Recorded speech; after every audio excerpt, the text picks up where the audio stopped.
हमारे जीवन में हमारे अलावा न जाने कितने जाने अनजाने देखे अनदेखे शुभचिंतकों का योगदान होता है। हमें पता भी नहीं चलता कि कौन हमारे लिए प्रार्थना कर रहा है, कौन हमारे शुभचिंतक हैं, कौन हमारे लिए दुआ कर रहा है। लेकिन अगर हम इनका ध्यान लेकर चलते हैं तो जीवन बहुत अच्छा हो जाता है और हम उसके लिए धन्यवाद भी दे सकते हैं।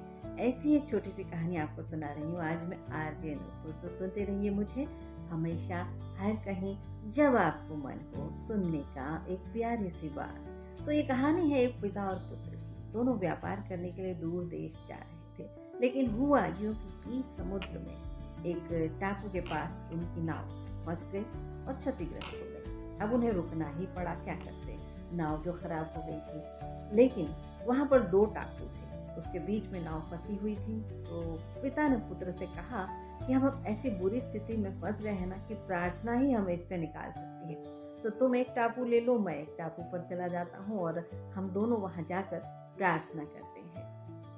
तो ठीक है, पुत्र ने बात मान ली पिता की और दोनों एक एक टापू पर चले गए। वहां पर पुत्र ने प्रार्थना की कि हे ईश्वर, आपकी इस सुंदर धरती पर मैं अकेला हूँ और आप मेरे ऊपर कृपा करें और इस टापू पर पेड़ पौधे फूल पत्ती बहुत सारी चीजें उगाएं जिनसे मैं अपनी भूख मिटा सकूं। और ऐसा हो गया।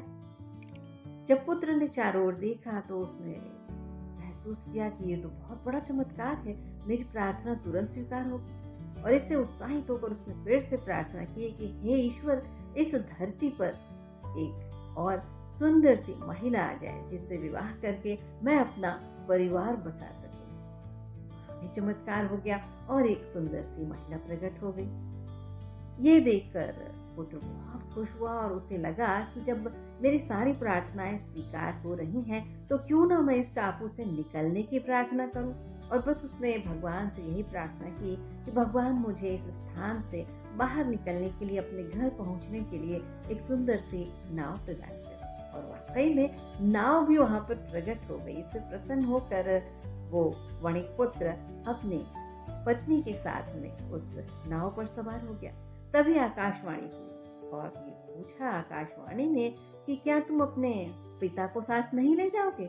पुत्र ने कहा कि पिताजी भी अपनी प्रार्थना कर ही रहे होंगे और उनकी प्रार्थनाओं का फल भी उन्हें मिला होगा। तब आकाशवाणी हुई कि क्या तुम ये नहीं पूछोगे कि उन्होंने क्या प्रार्थना की थी। पुत्र ने कहा कि महानुभाव, आप ही मुझे बता दें कि उन्होंने क्या प्रार्थना की थी।